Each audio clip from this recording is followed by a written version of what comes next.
அனைவருக்கும் வணக்கம். சென்னை திருவிக நகர் எம்எல்ஏ பல்லவி அவர்கள் வெர்சஸ் மேயர் பிரியா, இவங்க 2 பேருக்கும் என்ன நடந்தது, என்ன பிரச்சனை அப்படின்றத பத்தி நம்ம விரிவா பேச போறோம். இன்னும் ப்ராப்பரா எதுவுமே செய்யலைங்க சார். இது வரைக்கும் ஏமாத்தின்னு தான் இருக்கிறாங்க. இதுக்கப்புறமும் அவங்க ஆட்சி வந்தா இன்னும் ஏமாத்தின்னு தான் இருப்பாங்கன்றதுனால தான் நாங்க களத்துல இறங்கி இருக்கிறோம். இன்னமும் அவங்க நாங்க தான் அப்படின்ற ஒரு ஆணவத்திலையும் திமிர்லையும் இருக்கிறாங்க. அது எவ்வளவு நாளைக்கு நீடிக்கும்னு தெரியாது. ஆணவத்துல இருக்கிறவங்க எங்க வருவாங்கன்னு கடைசியில தெரியும் மக்களுக்கே. அது பாப்போம். இன்னும் 4 தான் ஒண்ணு சார். விட்டு கொடுக்கறதுனால கெட்டு போக மாட்டோம் இல்லைங்களா? எங்க தளபதியே பொறுமையா தான் இருக்கிறாரு என்ன பண்ணாலும். அதனாலதான் அவர் இந்த இடத்துக்கு வந்திருக்கிறாரு. அவர் பின்னாடி இருக்கிற நாங்களும் பொறுமையா தான் இருந்துப்போம். பொறுமையா இருக்கிறதுனால நம்ம ஒன்னும் தாழ்ந்து போயிட மாட்டோம்ல. இன்னைக்கு பார்த்தீங்கன்னா சமூக வலைதளங்களில் இப்போ கொஞ்சம் நேரத்துக்கு முன்னாடி இருந்து அதிகமாக பகிரப்பட்ட வீடியோவும் இதுதான். இந்த எம்எல்ஏ நம்மளுடைய திருவிக நகர் தொகுதியை சேர்ந்த எம்எல்ஏ பல்லவி அவர்கள் வாய் வயிறுமா இருக்காங்க. கர்ப்பிணி பெண் அவங்க. இன்னைக்கு திருவிக நகருடைய மக்களின் நன்மதிப்பை பெற்று அங்கே ஒரு சட்டமன்ற உறுப்பினராக தேர்ந்தெடுக்கப்பட்டு பல்வேறு விஷயங்களை இந்த மக்களுக்கு பண்ணணும்னு சொல்லிட்டு ஓய்வு இல்லாமல் கூட உழைச்சிட்டு இருக்காங்க. இது எல்லாருக்குமே தெரியும். அங்கே இருக்கிற ஏரியா மக்களுக்கு இந்த ஒரு விஷயத்தில் பார்த்தீங்கன்னா இன்னைக்கு பள்ளிகள் திறக்கிற ஒரு நாள் அப்படின்றனால 2 பள்ளி கட்டிடம், ஒரு கட்டடம் பார்த்தீங்கன்னா எக்ஸ்டெண்ட் பண்ண கட்டடம், இன்னொரு கட்டடம் பார்த்தீங்கன்னா புது கட்டடம். இந்த 2 கட்டடங்களையும் திறக்கிறதுக்கு சென்னை மேயர் பிரியா மற்றும் இந்த எம்எல்ஏ நம்மளுடைய திருவிக நகர் பல்லவி எம்எல்ஏ அவர்கள் இவங்க 2 பேருமே போயிருக்காங்க. கூட நிறைய ஐஏஎஸ் அதிகாரிகள், ஐபிஎஸ் அதிகாரிகள் மற்றும் வார்டு கவுன்சிலர்கள் இந்த மாதிரி ஆட்கள்லாம் கலந்து கொண்டிருக்காங்க.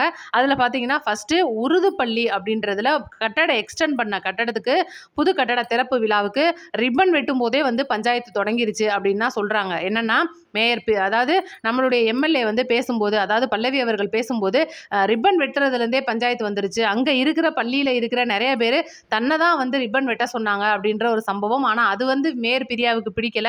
வாலண்டியராக அவங்க தான் கத்திரிக்கோள் எடுத்து வெட்டினாங்க. வெட்டினதுக்கப்புறமா குத்துவிளக்கு ஏற்றுற நிகழ்ச்சியின் போது மேயர் அவர்கள் குத்துவிளக்கு ஏற்றின கையோட என்கிட்ட கொடுக்க வந்த கையை மாற்றி ஐஏஎஸ் அதிகாரிகள் தான் எனக்கு அடுத்து ஏற்றணும் அப்படின்னு சொல்லிட்டு ஏளனமாக பேசி அவங்க கிட்ட கொடுத்தாங்க. நான் கை நீட்டியும் அவங்க என்கிட்ட தராதனால நான் கோபமாக வெளியில் வந்துட்டேன். இது அங்கே இருக்கிறவங்க என்னை தடுத்தாங்க. இருந்தாலும் கூட அடுத்த பள்ளி நிகழ்ச்சியான புளியந்தோப்பு பகுதிக்கு நான் கிளம்பிட்டேன் அப்படின்னு அவங்க சொல்றாங்க. அப்போ புளியந்தோப்பு பகுதிக்கு அவங்க போயிருக்காங்க. புளியந்தோப்பு பகுதியில் ஒரு புது பள்ளி கட்டடம் திறப்பு விழா. அங்கேயும் மேயர் பிரியா தான் ரிப்பன் கட் பண்றாங்க. ரிப்பன் கட் பண்ண கையோட மீண்டும் அங்கே குத்துவிளக்கு ஏற்றுற நிகழ்ச்சி வருது. அதே மேயர் பிரியா அவர்கள் தன்னுடைய முதல் திரியை ஏற்றிட்டு பக்கத்தில் நிற்கிற எம்எல்ஏ அவர்களிடம் என்ன சொல்றாங்க அப்படின்னா, அங்கே தான் நீங்கள் ஏற்றலை, இதையாவது நீங்கள் ஏற்றுங்கன்னு சொல்லிட்டு ரொம்ப ஏளனமாக கொடுத்தாங்க அப்படின்னு சொன்னதுக்கும் நம்மளுடைய அதாவது எம்எல்ஏ அவர்கள் பல்லவி அவர்கள் மேயர் பிரியாட்ட எல்லாத்திரையும் நீங்களே ஏற்றுங்கன்னு சொல்லிட்டு வந்ததாகவும் தான் அன்னைக்கு நியூஸ் நீங்கள் பார்த்துட்டு இருப்பீங்க. இதில் பெரிய அளவில் உண்மை என்ன இருக்குன்னா, மேயர் பிரியா அவர்களுக்கு அதிகபட்ச தலைக்கணம் இன்னைக்கு இருக்கு அப்படின்றதும், இப்போ இருக்கிற சூழ்நிலையில் திமுக தோத்து போனதுக்கு அப்புறமா அந்த தலைக்கணம் இரட்டையா ஏறி இருக்கு அப்படின்றது தான் உண்மை.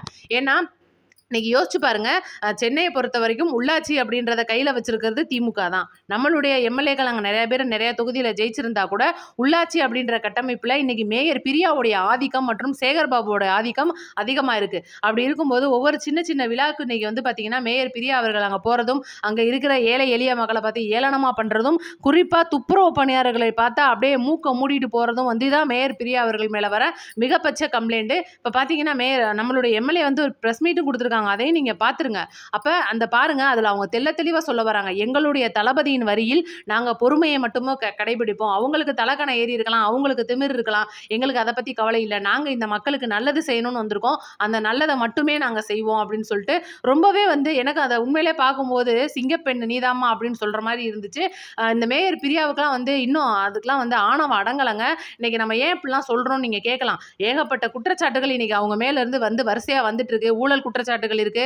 சேகர்பாபுவோட சேர்ந்து ஏகப்பட்ட தில்லாலங்கடி வேலையெல்லாம் இன்னைக்கு சென்னையில பார்த்துட்டு இருக்காங்க. இது போக பார்த்தீங்கன்னா மக்களுக்கு கொண்டுட்டு போய் சேர்க்கிற நலத்திட்டங்களை செய்ய விடாம தடுக்கிறாங்க.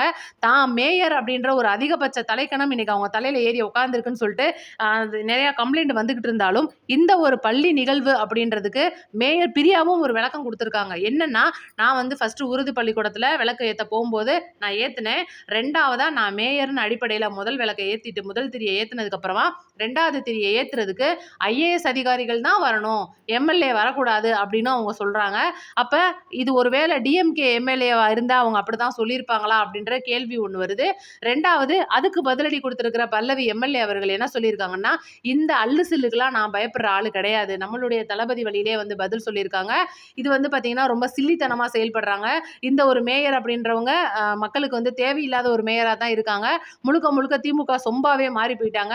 அதனால பாத்தீங்கன்னா இவங்களுடைய கொட்டத்தை மக்கள் சீக்கிரமா அடக்கிடுவாங்க. இதை பத்தி நம்மளுக்கு கவலை இல்லை. பத்திரிகையாளர்களே வந்து பாத்தீங்கன்னா பேட்டி எடுக்கும்போது ஒரு விஷயத்த சொன்னாங்க, நீங்க கவனிச்சிருக்கலாம். ஒரு பத்திரிகையாளர் வந்து பல்லவி எம்எல்ஏ அவர்கள்ட்ட பேட்டி எடுக்கும்போது, உண்மையிலேயேமா உங்களுடைய அந்த பொறுமை அப்படின்றது எங்களுக்கு ரொம்ப பிடிச்சிருந்துச்சு. இன்னைக்கு பள்ளிகள் திறக்கக்கூடிய அந்த முதல் நாள் நன்னாள் அப்படின்றனால நான் அமைதியா வந்துட்டேன். எனக்கு எந்த ஒரு பிரச்சனையும் கிடையாது. குத்துவிளக்கு ஏத்துறனால மட்டும் வந்து அங்க ஒரு பெரிய நல்ல விஷயம் நடந்துரும் அப்படின்னு கிடையாது. முதல்ல நல்ல மனசு இருக்கணும். அப்பனா தான் அங்க நல்ல விஷயம் நடக்கும் அப்படின்றது தான் உண்மை. அதனால பார்த்தீங்கன்னா, இந்த ஒரு குத்துவிளக்கு ஏத்துறதிலே பார்த்தீங்கன்னா, முதல்ல அந்த கர்ப்பிணி பெண்ணான எம்எல்ஏ அவர்கள், அவங்க வந்து எந்த எம்எல்ஏ கட்சிய வந்து இங்க நீங்க உ உ கொண்டுட்டு வரவே வேணாம். அவங்க ஒரு கர்ப்பிணி பெண். அவங்க வந்து இன்னைக்கு ஒரு சாமியா பார்க்கப்பட வேண்டியவங்க. அவங்க தான் வந்து இன்னைக்கு முதல் குத்துவிளக்கு ஏத்தியிருக்கணும் அப்படின்றது என்னுடைய கருத்து. சரி, நீங்க அவங்களுக்கு வந்து அனுமதிய மறுத்துட்டீங்க. 2வது வந்து அவங்க கையையும் நீட்டுனதுக்கு அப்புறமும் நீங்க தள்ளிட்டு போறீங்க அப்படின்னா, இது வந்து தலைகணத்தின் அதிகபட்சம் தீண்டத்தகாத தன்மை உங்ககிட்ட வருது. இன்னைக்கு மக்களே நல்லா தெரிஞ்சுக்கங்க. திருவிக நகர் தொகுதி அப்படின்றது ஒரு தனி தொகுதியா வர தொகுதி. அப்ப இந்த தொகுதியில முழுக்க முழுக்க துப்புரவு தொழிலாளர்கள் அதிகமா இருக்கிற தொகுதி. ஆம்ஸ்ட்ராங் அவர்கள் கொல்லப்பட்ட தொகுதி. ஆம்ஸ்ட்ராங் அவர்களுடைய மனைவி நிக்கிற தொகுதி. அந்த மனைவி, அவங்களுடைய ஆம்ஸ்ட்ராங் அவர்களுடைய மனைவி தோத்து போன தொகுதி. ஆனா முழுக்க முழுக்க துப்புரவு பணியாளர்களின் மொத்த ஆதரவையும் எம்எல்ஏ அவர்கள் பல்லவி அவர்கள் பெற்று மேயர் பிரியா அவர்களுடைய மூஞ்சில கரிய பூசின தொகுதி. அப்ப அங்க தீண்டாமை செயல்பட்டதா அப்படின்றது தான் இன்னைக்கு கேள்வியே. மேயர் பிரியா குத்துவிளக்கு ஏத்த கொடுத்தாங்க, குத்துவிளக்கை ஏத்தல, ஐஏஎஸ் அதிகாரிகளுக்கான ஏத்தணும், இது வந்து புரோட்டோகால் அப்படின்றதுக்கெல்லாம் இங்க வேலை கிடையாது. முழுக்க முழுக்க பல்லவி எம்எல்ஏ அவர்கள் மீது செயல்பட்டது ஒரு தீண்டாமையா தான் நாங்க பாக்குறோம். இதை நீங்க எப்படி பாக்குறீங்க அப்படின்றத மறக்காம கமெண்ட்ல சொல்லிருங்க. என்ன பொறுத்த வரைக்கும் எம்எல்ஏ பல்லவி அவர்களுக்கு நடந்தது கண்டிப்பா தீண்டாமை குற்றம் தான் அப்படின்றது தான் என்னுடைய ஒரு கருத்து. இது பாத்தீங்கன்னா கண்டிப்பா நம்மளுடைய தளபதி அவர்கள் இந்த தீண்டாமை பிரச்சனை இங்க மட்டும் தான் இருக்கா அப்படின்னு பாத்தீங்கன்னா கிடையவே கிடையாது. ஏகப்பட்ட இடங்கள்ல பாத்தீங்கன்னா இன்னைக்கு நம்மளுடைய தமிழக வெற்றி கழக எம்எல்ஏக்கள் இன்னைக்கு தலித் எம்எல்ஏவா இருந்தாலும் சரி, சிறுபான்மையினர் எம்எல்ஏவா இருந்தாலும் சரி, அமைச்சர்களே வந்து இன்னைக்கு 7 தலித் அமைச்சர்கள் இன்னைக்கு வந்து இருக்காங்க. அப்படி இருக்கும்போது இவங்களுக்கு மேலெல்லாம் வந்து கண்டிப்பா தீண்டத்தகாத தன்மை இதுக்கு முன்னாடி இருந்த திமுக ஆட்சியில அதிகமா இருந்ததே இதுதான். இதனால தான் பார்த்தீங்கன்னா விசிகாவும் திமுகவுக்கும் பல பிரச்சனை வந்துட்டு இருந்துச்சு. ஒரு நாற்காலியில ஆரம்பிச்ச பிரச்சனை, நேருக்கு நேரா நிக்க வைக்க கூட முடியாத பிரச்சனை, காஃபி டம்ளர் பிரச்சனை, இந்த மாதிரி பார்த்தீங்கன்னா தீண்டாமை அப்படின்றது தொடர்ந்துகிட்டு தான் இருக்கு அப்படின்றது இதுக்கே ஒரு நல்ல சாட்சி. கண்டிப்பா மேயர் பிரியாவின் கொட்டத்தை அடக்கப்பட வேண்டும். வரப்போற உள்ளாட்சி தேர்தலில் கண்டிப்பா மக்கள் இதுக்கு கண்டிப்பா பதிலடி கொடுப்பாங்க. அக்டோபர் மாசம் மக்களே, சென்னை மக்களே, இன்னைக்கு வந்து ஒவ்வொரு மாவட்ட வாரியா நம்ம சொல்லிக்கிட்டு இருக்கோம். சீக்கிரம் எல்லாரும் கேட்கறது அந்த உள்ளாட்சி தேர்தலை கொண்டுட்டு வாங்க அப்படின்றது தான். அந்த உள்ளாட்சி தேர்தல் அக்டோபர் மாசம் வருது. கண்டிப்பா இதை எவ்வளவுக்கு எவ்வளவு சீக்கிரமா வைக்க முடியுமோ தேர்தல் ஆணையம் வைக்க போறாங்க. உள்ளாட்சி தேர்தலோடய சேர்த்து இடைத்தேர்தலும் வருது.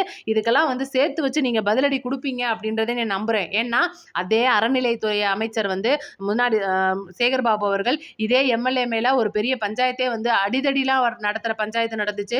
கர்ப்பிணி பெண்ணை வந்து தாக்கியிருக்காரு அறநிலையத்துறை அமைச்சரா முன்னாடி இருந்த சேகர்பாபு அவர்கள். அதுக்கப்புறம் பாத்தீங்கன்னா அதே தொகுதி துறைமுகம் தொகுதியில நின்ன சினோரா அசோக் அவர்களை வந்து தாக்கியிருக்காரு. இந்த மாதிரி தாக்குதல்கள்ல ஈடுபட்டுட்டு வர திமுகவின் முன்னாள் வேட்பாளர்கள், முன்னாள் அமைச்சர்கள், முன்னாள் எம்எல்ஏக்கள் ஒட்டு மொத்தையும் அவங்கள வந்து காவல்துறையினால நல்ல நடவடிக்கை எடுக்கணும் அப்படின்றது என்னுடைய கருத்து. மக்களை முழுக்க முழுக்க உங்களோட கருத்தை சொல்லிருங்க. இவர் வீடியோவை ஷேர் பண்ணி விட்டுருங்க நிறைய பேருக்கு.